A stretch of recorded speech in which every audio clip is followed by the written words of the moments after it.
مجھے ایک بہت بڑے ذمہ دار فرد نے بتایا کہ مفتی زین العابدین صاحب رحمۃ اللہ علیہ میاں والی کے نہایت غریب گھرانے سے تعلق تھا، داؤد خیل کے تھے، اور فیصل آباد میں ان کی ایک ہمشیرہ تھی، انہوں نے یہ لقب جاءکم رسول کا بہت زیادہ پڑھا، اللہ نے تمنگری کی انتہا کر دی۔ شیخ ابوبکر شبلی تشریف لائے تو ایک بندہ محدث کی بارگاہ میں وہ کھڑے ہو گئے، استقبال کیا اور پیشانی کا بوسہ دیا۔ شاگرد کہنے لگے حضرت یہ تو کچھ دیوانے ہیں، آپ نے ان کے ساتھ ایسا کیوں کیا؟ اب جواب سنیں ذرا غور سے، جواب سنیں۔ پر میں نے اپنے آقا حضور سرور کونین صلی اللہ تعالی علیہ وسلم کو خواب میں ایسا ہی دیکھا۔ یہ خواب میں حضور کی بارگاہ میں گئے، حضور کھڑے ہوئے، حضور نے استقبال کیا، عزت سے بٹھایا اور ان کی پیشانی پہ بوسہ دیا، اور میں نے پوچھا کہ یا رسول اللہ صلی اللہ علیہ وسلم، یہ آپ کی بارگاہ میں اس بندے کا استقبال، اس کی وجہ کیا؟ کہا 40 سال سے ہر نماز کے بعد پڑھتا ہے لقد جاءکم رسول من انفسکم، یہ آیت پڑھتا ہے، سورۃ توبہ کی آخری 2 آیتیں پڑھتا ہے ہر نماز کے بعد، 40 سال ہو گئے ہیں میری بارگاہ میں، حضور کی بارگاہ میں یہ استقبال بھی ہے، اور حضور کی بارگاہ میں یہ وقار بھی ہے، اور حضور کی بارگاہ میں یہ مقام بھی ہے۔ اس تھیلی پہ روزانہ 1 تسبیح یا 11 تسبیح پر گر گرا کے، بھکاری بن کے، محتاج بن کے، سائل بن کے، منگتا بن کے، سوالی بن کے کیا پڑھنا ہے؟ یا لطیف ہو یا ودود ہو، یا لطیف ہو یا ودود ہو، یا لطیف ہو یا لطیف ہو، یا لطیف ہو یا لطیف ہو، یا لطیف ہو یا لطیف ہو۔ 1 تسبیح پڑھنی ہے یا 11 تسبیحاں، اس کو زندگی بھر پڑھنا نہ چھوڑیے گا، زندگی بھر پڑھنا نہ چھوڑیے گا۔ بس اس تھیلی میں ایسا کرنا ہے، اس تھیلی میں روزانہ پڑھیں، سارے گھر کے افراد پڑھیں، گھر کا کوئی ایک فرد پڑھ لے، وضو تو وضو ہر حالت میں ناپاکی میں بھی پڑھ سکتے ہیں، بابت اچھی بات ہے، اور اس کے بعد اس کو دیکھتے ہوئے پڑھنا ہے۔ بعض بات اس میں ماش کی دال ہے، اس میں گھن لگ جاتا ہے، اس کو پلیٹ میں پھیلا کے دھوپ لگوا لیں، اور اس کی 1 چٹکی ایسے لینی، یہ میں نے 1 چٹکی لی ہے، یہ دیکھیں یہ میں نے 1 چٹکی لی ہے، 1 چٹکی لی، ایسے 1 چٹکی لینی ہے، 1 چٹکی، اور یا لطیف ہو یا ودود کو پڑھتے ہوئے توے کے اوپر اس چٹکی کو ڈالنا ہے اور اس کو جلانا ہے، اس تصور کے ساتھ کہ کالی دنیا، کالے لوگ، کالے لوگ جل گئے، جادو، جنات، اثرات، بندشیں، لا علاج بیماریاں، عادات بد، علت، قلت، ذلت جل گئی۔ کوئی بھی چیز ہے بیماری کی شکل میں ہے، جادو کی شکل میں ہے، کسی نشے کی شکل میں ہے، کسی عادت بد کی شکل میں ہے، کسی علت کی شکل میں ہے، کسی گھریلو مشکلیں، مسائل، جھگڑے، میاں بیوی کی نفرتیں، اولاد کی پریشانیاں، ان کی بندشیں، زندگی کی کوئی الجھن ہے، بس ایسے 3 انگلیوں کی چٹکی چھوٹی سی اٹھانی ہے، یہ میں نے اٹھائی ہے، 3 انگلیوں کی چٹکی چھوٹی سی، اور اس کو توے پہ ڈالنا ہے، اور جب تک جلتا رہے اس کو دیکھ کے پڑھتے رہنا ہے، یا لطیف ہو یا ودود، یہ چٹکی یہ ڈالنی ہے توے کے روزانہ چٹکی۔ اور اگر اس کو آپ نے چاہنا ہے کہ چلائیں تو پھر 2 انگلیوں کی چٹکی اٹھائیں، 3 انگلیوں کی چٹکی نہ اٹھائیں۔ آپ کو 3 انگلیوں کی چٹکی اس لیے بتائی ہے کہ آپ کو اٹھانے پہ زیادہ لگے گا، لیکن 2 انگلیوں کی چٹکی میرا مطلوب ہے، میں نے دونوں طریقے بتائے ہیں، جو میں کروانا چاہتا ہوں وہ 2 انگلیوں کی چٹکی ہے، 3 انگلیوں کی چٹکی نہیں ہے۔ یہ 2 انگلیوں کی چٹکی میں زیادہ آئے گا، تھوڑا آئے گا، اور 3 انگلیوں کی چٹکی میں زیادہ آئے گا، چونڈی اس میں زیادہ آئے گا، 2 کا اٹھانا ہے اور توے پہ ڈال کے جلانا ہے، پر ایک شفقت کرنی ہے، جوائنٹ فیملی میں اگر جلائیں گے کہیں گے جادو کر رہا ہے، حالانکہ یہ چیزیں صدیوں سے، نسلوں کی، بزرگوں کی، اولیاء کی، اللہ والوں کی آزمودہ ہیں، یہ چیزیں نسلوں سے آزمودہ ہیں۔ میرا دل یہ ہے کہ اسے زیادہ عرصہ چلائیں، اور بعض اوقات گھروں میں ہوتا ہے کہ وہ سمجھتے شاید جادو کر رہا ہے، اگر خدا نہ خواستہ آپ اپنے گھر نہیں جلا سکتے، آپ کا کوئی عزیز پیارا آپ کی طرف سے دوسرے گھر میں جلا دے، یہ توے پہ جلانا ہے، اس کو کھرچ دینا ہے، اس توے پہ روٹی بھی پکا سکتے ہیں، کیا حرج ہے، بلکہ اس طرح پہ روٹی پکے تو اچھی رہے گی، چیزیں جل گئی، اس راک کو کھرچ کے پھینک دیں، اس راک کو، اور راک بچے گی نہیں، تھوڑی سی ہوگی، اور روزانہ اس پہ 1 تسبیح کیا پڑھنی ہے؟ اس تھیلی کو دیکھتے ہوئے 1 تسبیح پڑھنی ہے یا 11 تسبیحاں پڑھنی ہے۔ یہ فضائل درود شریف صفحہ نمبر 30 پہ اور پھر 31 پہ میں ایک چیز عرض کرتا ہوں۔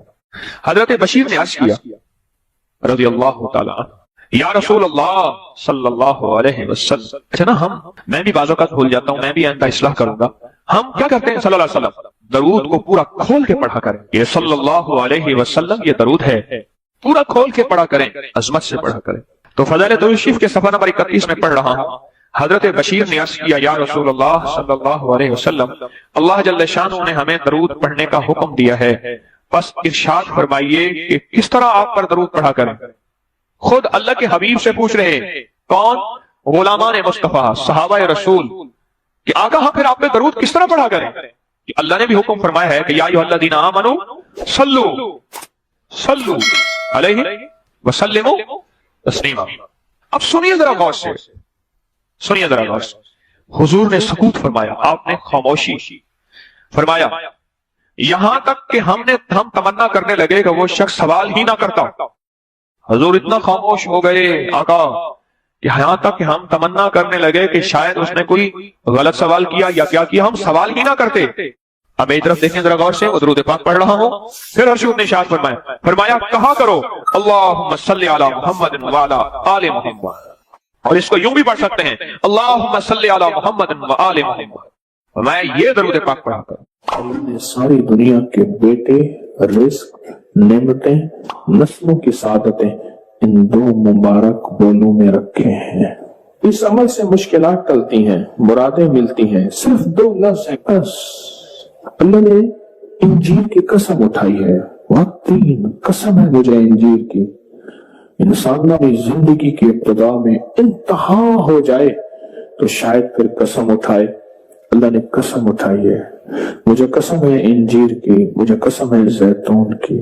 فقہا، محدثین، صالحین جن پہ اللہ نے اپنے روحانی علوم کھولے ہیں، وہ فرماتے ہیں یہ وہ عمل ہے جس عمل کی برکت سے، یہ وہ آیت ہے جس آیت کی برکت سے اللہ بیٹے دیتا ہے، نعمتیں دیتا ہے، رزق دیتا ہے، اور یہ وہ عمل ہے، میں عمل ابھی کرواؤں گا، یہ وہ عمل ہے جس عمل کے کرنے سے کبھی ہاتھ خالی نہیں ہوتے، کبھی جھولیاں خالی نہیں ہوتی۔ بس جھولیاں خالی سے مراد اولادیں، رزق، دولتیں، نعمتیں۔ ہاتھ خالی ہونے سے مراد کبھی یہ ہاتھ منگتا نہیں رہے گا، سدا اس کی جھولیاں بھی بھرے رہیں گے، ہاتھ بھی بھرے رہیں گے، رزق بھی بھرا رہے گا۔ یہ بہت بڑا طاقتور عمل ہے۔ صدیوں پہلے میرے پاس اس کی ایک تاریخ ہے، ایک درویش یہ عمل کرواتے تھے اور لوگ دور دور سے ان کے پاس جاتے تھے۔ فلاں چاند کی تاریخ میں ایک درویش نے والتین والزیتون کا عمل کروانا ہے، دنیا دور دور سے جاتی تھی اور اس عمل میں شامل ہوتی تھی، اور جو عمل میں شامل ہوتا تھا وہ اپنی وصیتوں میں لکھتا تھا یا وصیتیں کرتا تھا یا جاتے ہوئے کہتا تھا بیٹا کبھی پریشان نہ ہونا، میں فلاں درویش کے ہاں والتین والزیتون کا عمل کر کے آیا ہوں، اللہ تمہیں پالتا بھی رہے گا، دیتا بھی رہے گا، رزق بھی، نعمتیں بھی، بیٹے بھی، انشاءاللہ۔ وہ وصیتیں کرتا تھا باقاعدہ۔ اتنا طاقتور یہ عمل ہے، اور یہ دو خزانے ہیں، اس کی مٹھیاں کبھی خالی نہیں رہتی، اس کے ہاتھ کبھی خالی نہیں رہتے۔ آپ سکون ہو کر اپنی دونوں ہاتھوں کی مٹھیاں بند کر کے گود میں سامنے رکھیں گے، مٹھیوں کا رخ آسمان کی طرف ہوگا، آسمان کی طرف رکھیں گے، انگلیوں کا رخ، مٹھیاں بند ہوں گی اور آسمان کی طرف ہوگا۔ جیسے دعا کے دونوں ہاتھ آسمان کی طرف ہوتے ہیں کھلے، اس طرح دعا کے یہ ہوگا۔ میں نے آپ کے ساتھ پڑھنا ہے، آپ نے میرے ساتھ پڑھنا ہے، والتین والزیتون، پھر انگوٹھا کھول دینا ہے، پھر پڑھنا ہے پھر دوسری انگلی کھول دینی ہے، پھر پڑھنا ہے پھر تیسری انگلی کھول دینی ہے، پھر پڑھنا ہے پھر چوتھی انگلی کھول دینی ہے، پھر پڑھنا ہے پھر پانچویں انگلی کھول دینی ہے، پھر پڑھنا ہے چھٹی انگلی، ساتویں، آٹھویں، نویں اور 10ویں۔ اور یہ عمل ہر حالت میں کر سکتے ہیں۔ مٹھیاں بند کریں اور میرے ساتھ پڑھتے رہیں والتین والزیتون، والتین والزیتون، والتین والزیتون، والتین والزیتون، والتین والزیتون، والتین والزیتون، والتین والزیتون، والتین والزیتون، والتین والزیتون۔ دائیں ہاتھ کا انگوٹھا کھول دیں، اب پھر پڑھیں والتین والزیتون، والتین والزیتون، والتین والزیتون، والتین والزیتون، والتین والزیتون، والزیتون۔ انگلی کھول دیں شہادت کی، پھر پڑھیں والتین والزیتون، والتین والزیتون، والزیتون، والتین والزیتون، والتین والزیتون، والتین والزیتون۔ تیسری انگلی کھول دیں، پڑھیں پھر والتین والزیتون، والتین والزیتون، والتین والزیتون۔ 10ویں انگلی کھول دیں۔ اب دونوں ہاتھوں کو دعا کے لیے اٹھائیں جیسے دعا کرتے ہیں، اور ذرا اونچا لے جائیں۔ حدیث میں ثابت ہے میرے آقا نے بعض دعائیں ایسے مانگی ہیں کہ بغل کی سفیدیاں نظر آئی ہیں، بغل کی سفیدیاں نظر آئی ہیں۔ اوپر لے جا کر، سر سے بھی اوپر ہاتھ لے جا کر، سر جھکا کر پڑھیں، والتین والزیتون والتین گڑ گڑا کے پڑھیں والزیتون والتین والزیتون والتین والزیتون والتین والزیتون والتین والزیتون وجدان سے پڑھیں والتین والزیتون والتین والزیتون والتین والزیتون والتین والزیتون. اب ان ہتھیلیوں میں دونوں ہاتھوں میں پھونک ماریں اپنی اب اس کو پورے بدن پہ پھیریں. اپنی نسلوں کا تصور کریں, اپنے گھر والوں کا تصور کریں, ساری امت کا تصور کریں, پورے بدن پر اس کو پھیریں. اللہ اکبر. کیا مبارک ہے آپ کو, کیا سعادت ہے آپ کو, کیا برکت ہے آپ کو. آپ نے وہ عمل کیا. درویش کرواتے تھے سال میں ایک دفعہ, منزلیں مارتے مارتے لوگ اس عمل کو کرنے جاتے تھے, اور جاتے ہوئے اس دنیا سے جاتے ہوئے وصیت نصیحت کرتے تھے اور اپنے گھر والوں کو تسلیاں دیتے تھے کہ دیکھو خیال کرنا, تم پریشان نہ ہونا, ہم نے والتین والزیتون کا عمل کیا ہے. اللہ غیب سے کھلائے گا پلائے گا رزق. ایک بات میں اکثر عرض کیا کرتا ہوں کہ اپنی نسلوں کو غریب, فقیر, منگتا, مفلس, بھکاری چھوڑ کے نہ جائیں. آپ کہیں گے ہمارے بس میں نہیں ہے. میں کہوں گا اللہ کے ان وعدوں کو پورا کر کے جائیں جن وعدوں پہ نسلوں کے پلنے کے وعدے ہیں. کیوں؟ اللہ سچا, اللہ کا وعدہ سچا. یہ عمل کرو کہ میں تمہاری نسلوں کو پالوں گا. اور جس کی مثال میں اکثر دیا کرتا ہوں, آج بھی درباروں کے مجاور گدی نشین بہترین طریقے سے پل رہے ہیں. کیوں؟ ان کے جو بڑے تھے, جن کی وہ نسلیں ہیں, انہوں نے وہ اعمال کیے تھے جن پہ پلنے کے وعدے تھے, ملنے کے وعدے تھے. تمہیں پال کے دکھاؤں گا, تمہیں کھلا کے دکھاؤں گا. ساری دنیا, ساری زمین تانبے کی بن جائے اور آسمان سے ایک قطرہ بارش کا نہ گرے, میں پال کے دکھاؤں گا. ساری دنیا میں جتنی مہنگائیاں ہو جائیں, جتنے کرونے 9/11 آ جائیں, تمہیں پال کے دکھاؤں گا. انسان جب بے چین اور پریشان ہوتا ہے, اس کے بعد دو راستے ہیں, یا اسباب کو اختیار کرے یا پھر مسبب الاسباب کو. قسمت والے کو مل جاتا ہے, اور شقی اور بدبخت کو خود ملتا نہیں. اس کی وضاحت کروں گا. اور پھر قسمت والا ہے, وہ دھکے کھا کے اسے ملتا ہے. مثلا وقت آتا ہے اسے دعا کا موقع مل جاتا ہے, کہ دعا کی ترتیب مل جاتی ہے. کسی نے بتا دیا یہ تسبیح کر لے, یہ وظیفہ کر لے. ایک شخص حضرت امام جعفر صادق رحم اللہ سلام اللہ کی خدمت میں حاضر ہوا. دور سے دیکھا, اور دور سے دیکھ کے اس کے بارے میں فرمایا, اے شخص اگر میرے پاس نہ آ تو اچھا ہے, آیا ہے تو آ جا. خدام اٹھے اس کو روکنے کے لیے, خدام اٹھے, فرمایا اسے آنے دو. جب وہ بیٹھا تو کہا کہ تیری پیشانی پہ شقاوت لکھی ہوئی ہے, بدبختی لکھی ہوئی ہے. دو افراد ہیں, یا سعید ہیں یا شقی ہیں. میرے آقا سرور کونین صلی اللہ تعالی علیہ وسلم کی دعائیں ہیں باقاعدہ ایسے لوگوں کے لیے جو اگر شقی ہیں, اللہ ان کو سعید بنا دے, ان کو سعادت مند لوگوں میں شامل کر دے. ایسے لوگ جن کے لیے تیری نظر رحمت ہے, تیری خوشخبریاں ہیں, اور جن کے لیے تو نے جنت کو آراستہ کیا ہے. فرمایا تو خاموش بیٹھ گیا اور کہنے لگا کہ آپ نے میری پیشانی کو پڑھ لیا, بس میں اسی لیے آیا ہوں اور آ کے آپ کی خدمت میں. کیا ایسا ممکن ہے کہ میری یہ شقاوت ختم ہو جائے؟ درک شقاء قرآن میں ہے, حدیث میں ہے, وسوء القضاء وشماتۃ الاعداء جہد البلاء. اللہم انی اعوذ بک من جہد البلاء ودرک الشقاء وسوء القضاء وشماتۃ الاعداء. ممکن ہے؟ ہاں ممکن ہے. تو پوچھا کیسے؟ کہا اپنی دعا کے وقت کو بڑھا, اور دعا کی زاری کو بڑھا, اور دعا کی توجہ کو بڑھا, اور دعا کا غم اپنے اوپر طاری کر, مسلط کر. دعا کا غم, مسائل, قرضوں, بیماریوں اور تکلیفوں کا غم تو سنا. دعا کا غم کیا ہوتا ہے؟ دعا کا غم یہ ہے کہ آج کے دن میں میں نے اللہ جل شانہ سے کتنی دیر باتیں کی, اور اللہ سے کتنی دیر میں اللہ کو منانے میں لگے, اور کتنی دیر اللہ کے خزانوں سے لینے میں لگے. شہنشاہ اہل بیت, ان کا فرمان میں بتا رہا ہوں کہ دعا کا غم اپنے پر مسلط کر. مجھے ایک دانا نے ایک بات بتائی تھی, بڑی پرانی. کہا جس کی ایک بیٹی ہوتی ہے اس کو دعا کا اہتمام زیادہ کرنا چاہیے. ایک وہ, اور جو مالدار ہوتا ہے, اکثر مالدار فرد کہتا ہے بیٹیاں ہیں, بیٹے ہیں, اور ذہن میں گھومتا ہے اس کے فلاں پراپرٹی, فلاں جائیداد, فلاں مال, فلاں چیز, فلاں, یہ اس کا بہت ہے, اتنا ہے ان کے پاس کم ہی نہیں ہوگا. اور یہی انداز ہے, اس کو کھا جاتے ہیں. دیکھیں اس کی نظر کثرت پہ گئی ہے, برکت پہ نہیں گئی. کتی کتنے بچے دیتی ہے اور بکری کتنے بچے دیتی ہے, آج تک میں نے سڑکوں کے کنارے کتے مرے دیکھے ہیں، بکری مری نہیں دیکھی. اور اگر کتے میں برکت ہوتی تو گلیوں اور سڑکوں اور بازاروں میں جتنے وہ بچے دیتے نا اس کے ریوڑ ہوتے اور پھری ہوئی ہوتی. آپ پہاڑی علاقوں میں جائیں، میرا بارہا سفر ہوتا ہے، بعض اوقات گاڑی ایک طرف کرنی پڑتی ہے، بکریوں کے ریوڑ آتے ہیں. جب سردی اوپر پڑتی ہے وہ نیچے اترتے ہیں، جب نیچے گرمی پڑتی ہے پھر اوپر چڑھتے ہیں. ان چرواہوں کی زندگی یہی ہے. کتوں کے ریوڑ نہیں دیکھے. کتے میں کثرت ہے، بکری میں برکت ہے. مالدار باپ، مالدار بھائی، مالدار ماں، اس کی نظر مال پہ جاتی ہے، چیزوں پہ جاتی ہے.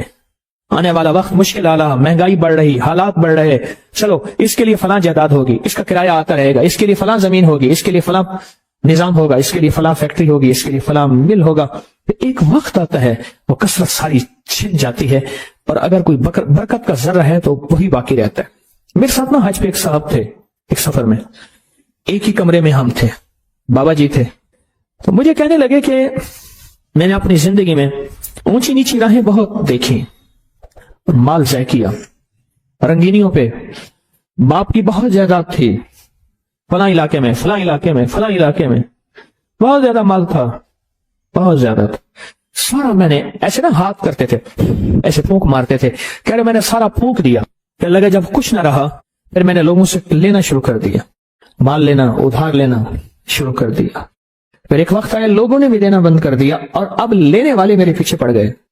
بیوی سارا کچھ دیکھتی رہی، دانا، زیرک، سمجھدار، نیک بیوی تھی، دیکھتی رہی سارا کچھ. ایک بار میرے حالات دیکھے تو مجھ سے کہنے لگے کتنے چلے ہو؟ کہنے لگا میں کراچی چلے آتے آمدہ پہ. میرا ہاتھ پکڑ لیا تو خودکشی کرنے جا رہا ہے سمندر میں ایسے. ہاں.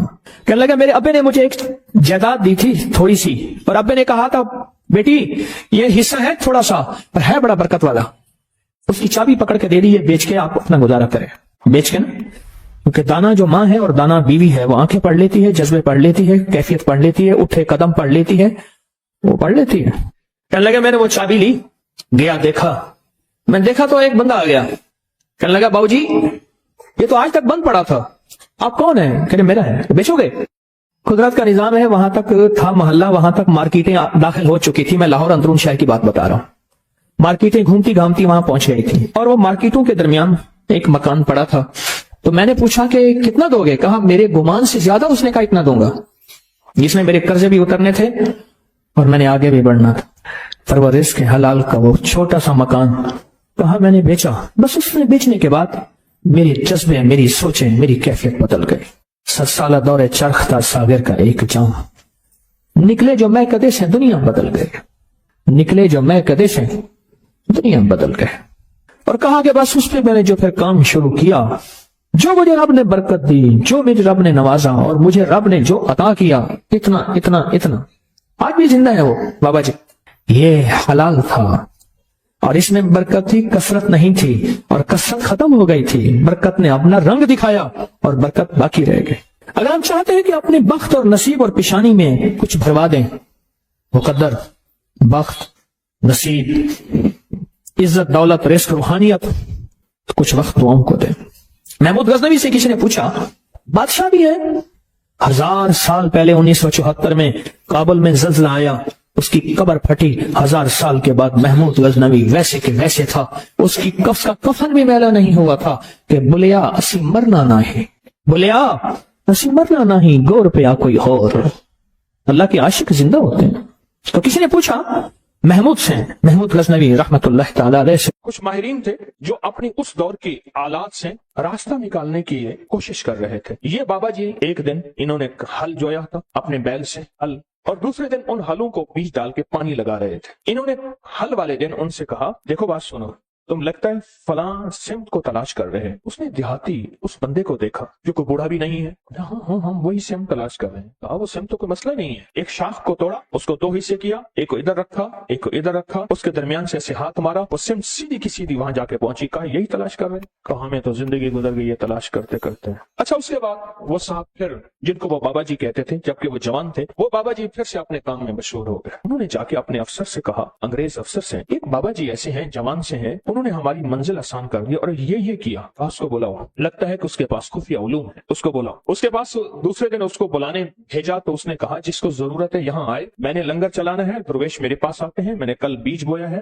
ہل چلایا ہے, آج اس کو پانی دے رہا ہوں, بیل جتے ہوئے ہیں, میں جاؤں گا تو میرا سارا بیج زمین کھا جائے گی, ختم ہو جائے گی. اس نے جا کے انہوں نے اپنے افسر سے کہا کہ وہ تو ایسے کہتے ہیں. اس نے پولیس کا دستہ بھیجا اس دور کا, کہا کہ اسے گرفتار کر کے لے آؤ. جب انہوں نے دیکھا اب یہ پانی لگایا ہوا ہے, انہوں نے دیکھا کہ وہ گئے تو ان کے علوم نے بتایا کہ اب یہ ہونے والا ہے, یہ مطمئن ہے. تو دیکھا کہ دور سے دستہ آ رہا ہے, انہوں نے ایک ٹھیکری اٹھائی, اس پہ پڑھا اور پڑھنے کے بعد کنویں میں ڈال دیا. کنویں کا ہر کوزہ جو آتا تھا, جو لوٹا آتا تھا جس میں پانی بھر کے آتا تھا, ہر کوزے میں سپاہی آ رہا ہے, ہر کوزے کے اندر سے سپاہی آ رہا. اب جو آئے تو دیکھا تو اتنے بڑے سپاہی, ان کے پاس اسلحہ, اتنی فوج, وہ ڈر گئے. کہا گرفتار کرنے آئے ہو, ایک سپاہی تمہارے لیے کافی ہے, ایک سپاہی تمہارے لیے کافی. اور وہ خوف کے مارے چلے گئے, ڈر گئے, چلے گئے. انہوں نے اپنی کتاب کے اندر اس سارے عمل کا جو راز لکھا ہے اور اس عمل کی ترکیب لکھی ہے. کبھی آپ نے سوچا وظیفہ پڑھنے کے بعد چیز کیوں مل جاتی ہے, اس سے پہلے چیز کیوں نہیں ملتی؟ آنکھوں کے سامنے وہ کائنات کی شیاطین اور چیزوں نے پردے دے دیے ہوتے ہیں. وہ چیز آپ کہتے ہیں میں نے 7 دفعہ اسی الماری کو, اسی دراز کو پہلے چھانا تھا, اسی الماری اسی دروازے سے دراز میں سے وہ چیز ملی, یا رکھی یہاں ہے, پڑی وہاں ہے, ملی کہاں ہے؟ میں نے تو نہیں رکھی تھی, کہاں گئی؟ میری جیب سے پیسے نکل گئے, میری الماری سے پیسے تھے, چابی میرے پاس ہے, اتنے تھے, اتنے نہیں پڑے, اتنے پڑے ہیں, سونا اتنا رکھا ہے, اتنا نہیں پڑا, اتنا پڑا ہے. یہ کیا ہے؟ یہ آنکھوں کے سامنے پردے دے دیتے ہیں. اس کو حجاب الابصار کہتے ہیں, ابصار بصر کو کہتے ہیں. آنکھوں کے سامنے پردے آ جاتے ہیں, چیز ہوتی ہے لیکن نظر نہیں آتی. یہ جو اللہ کا نام ہے, اللہ کے نام کی طاقت ہے, یہ ان پردوں کو ایک پل میں سے ہٹا دیتے ہیں. گمان ہی نہیں کر سکتے یہ بھی کوئی دنیا ہے اور اس دنیا کا بھی کوئی وجود ہے. مثلا آپ سنیں میری طرف دیکھیں اور سنیں. خون کا ایک قطرہ لے گئے اور خون کے قطرے میں خوردبین کا دیکھنے والا وہ آلہ جس کو ہم خوردبین کہتے ہیں, مائکروسکوپ, اس کو دیکھنے والا بندہ کہتا ہے اس کے اندر کے سارے سرخ ذرات ختم ہو گئے ہیں. یا بعض بیماری ہوتی ہے سرخ ذرات ہوتے ہیں, سفید ذرات WBCs بڑھ جاتے ہیں. ایک بیماری ہے کہ پلازما ختم ہو جاتے ہیں. ایک بیماری ہے اس کے اندر فلاں بیماری کے جراثیم ہے تیرے خون میں, اور وہ چیخ رہا ہے, تو بچ کیسے گیا؟ یہ حیران ہوتا ہے کہ مجھے پاگل بنا رہا ہے. خون کے قطرے کے اندر اس کو کیا نظر آتا ہے؟ مجھے پاگل بنا رہا ہے. خون کے قطرے میں اسے کیا نظر آتا ہے؟ کچھ بھی نظر نہیں, بس ایسی باتیں کر رہا ہے. کیا خیال ہے؟ آپ اس کا انکار اگر کریں گے تو آپ کے انکار میں آپ شکست کھائیں گے, اسے شکست نہیں دیں گے, کیونکہ اس کے پاس حقیقتیں مل گئی ہیں اسے, اور حقیقتیں جاننے والی وہ مشین مل گئی ہے جس کو آپ خوردبین کہتے ہیں. وہ مشین مل گئی ہے جو حقیقتوں کو جانتی ہے. بس صرف وہ چند لمحوں کے لیے پڑھتا ہے, اس کی زندگی میں حیرت انگیز طور پہ مشکلات, کانٹے اور زنجیریں اور مسائل حل ہو جاتے ہیں. جب منصور حلاج جیل میں گئے, اللہ کے ایک راز کو افشاں کیا. ایک راز تھا روحانیت جو رکھنا اپنے پاس تھا. وہ جذبے میں آ کر, ان کا جذبہ سچا تھا, وہ جذبے میں آ کر انہوں نے وہ راز لوگوں کے سامنے بیان کر دیے اور لوگوں کے سامنے سے کھول دیے. اور جب وہ کھول دیا, ایک لمبا قصہ ہے, میں نے چند بار سنایا ہے. اور جیل میں گئے, پوچھا تو کس جرم میں آیا؟ ان سب میں سے اکثر وہ تھے جن کے کوئی جرم نہیں تھے. سب کا جرم اجتماعی یہی تھا کہ ہم نے بادشاہ کے بارے میں کوئی تبصرہ کیا تھا, ہم اس جرم میں آئے ہیں. یعنی ہمارا جرم بادشاہ کی توہین ہے, نہ چوری ہے, نہ دھوکہ ہے, نہ فریب ہے, نہ قتل ہے, نہ کوئی ایسا جرم نہیں. کہا گھروں کو جانا چاہو گے؟ جو ہم ضرور جانا چاہیں گے. کیسے جائیں؟ کہا ایک پل میں چلے جاؤ. ان کے پاؤں میں موٹی موٹی زنجیریں تھیں, ایسے کہیں وہ ٹوٹ گئیں, دروازے کھل گئے, دربان اندھے ہو گئے, اور وہ سارے جانے لگے. جاتے جاتے کہنے لگے آپ. کہا ہم تو تسلیم و رضا میں ہیں, لطف سجن دم بدم, قہر سجن گاہ گاہ, ایمی سجن واہ واہ, اومی سجن واہ واہ. ہم تو تسلیم و رضا میں ہیں. اس نے ہمیں کھڑا کر کے سامنے کہا تم نے ہمارا راز لوگوں کے سامنے کھول دیا. 2 راستے ہیں, بولو. ایک راستہ یہ ہے کہ اپنی دوستی سے نکال دو, ایک راستہ یہ ہے کہ دنیا کے پھر ساری سزائیں جھیلنی پڑیں گی. کہا ساری سزائیں قبول ہیں, دوستی سے نہ نکال. ساری سزائیں قبول ہیں, دوستی سے نہ نکال, دوستی سے نہ نکال. جب بندہ یا لطیفو یا ودودو پڑھتا ہے, اس کے اندر ایک حیرت انگیز دنیا آتی ہے. پھر اس کا اشاروں میں کام ہوتا ہے, پھر اس کا سوچوں میں کام ہوتا ہے. بعض اوقات بندہ کہتا ہے میں یہی سوچ ہی رہا تھا, دیکھیں یہ چیز مجھے مل گئی, یہی سوچ ہی رہا تھا, یہ کائنات کا راز مجھے مل گیا, یا میں گمان ہی کر رہا تھا اور یہ میرا ناممکن ممکن ہو گیا. یا لطیف و یا ودود. آپ سوچیں آپ کتنے حیرت انگیز نظام میں اور کتنی حیرت انگیز دنیا میں ہاتھ ڈال بیٹھے ہیں, کتنی حیرت انگیز دنیا میں ہاتھ ڈال بیٹھے, اور کتنے حیرت انگیز نظام میں ہاتھ ڈال بیٹھے. آپ سوچیں. اور پھر وہ نظام ہے جس میں خیر ہی خیر جڑی ہوئی, اس کا اول برکت, اس کا آخر برکت, اس کا درمیان برکت ہے, اس کا اول خیر ہے, اس کا آخر خیر ہے, اس کا درمیان خیر ہے. اور یہ وہ ہے یا لطیف و یا ودود, 2 پر ہیں جو کائنات کی پرواز تک آپ کو لے جائیں. یہ 2 راستے ہیں, یہ 2 منزلیں ہیں, 2 حیرت انگیز دنیا ہیں جو آپ کو کائنات کے عروج تک لے جائیں. یہ چھوٹا سا عمل ہے یا لطیف و یا ودود. جو کائنات کے خفیہ نظام ہیں وہ یا لطیفوں کے اندر ہیں, اور جو کائنات کے ظاہری نظام ہیں جو نظر آتے ہیں, پھل نظر آتے ہیں, پرندے نظر آتے ہیں, محبت اور نفرت نظر آتی ہے, انسان جانور نظر آتے ہیں, فرشتے اور جنات نظر نہیں آتے, یہ یا لطیفوں کا کمال ہے جو نظر آتی ہیں چیزیں، لوگوں کا آنا اور جانا، عروج اور زوال، بیمار اور صحت، تکلیف، مرض، جادو، اس کا اثر، زندگی میں قرض، خوشحالی، جو کائنات میں چیزیں نظر آتی ہیں یہ ساری وجود ہیں، جو نظر نہیں آتے یہ ساری لطیف ہیں، یہ ساری لطیف ہیں۔ اور یاد رکھنا جو لام ہے نا، جو لام ہے، یہ لام ہمیشہ اصول ہے، یہ لام تلوار واقع ہوئی ہے اور الف تلوار واقع ہوئی ہے۔ یہ لام ہے جب ہم یا کے ساتھ الف ملاتے ہیں، یا اور الف ملاتے ہیں، یہ تلوار بن جاتی ہے جادو کے لیے، جنات کے لیے، نظر بد کے لیے، اثرات کے لیے، ناکامیوں کے لیے، ایسی چیزیں جنہوں نے آنکھیں بند کر رکھی ہیں۔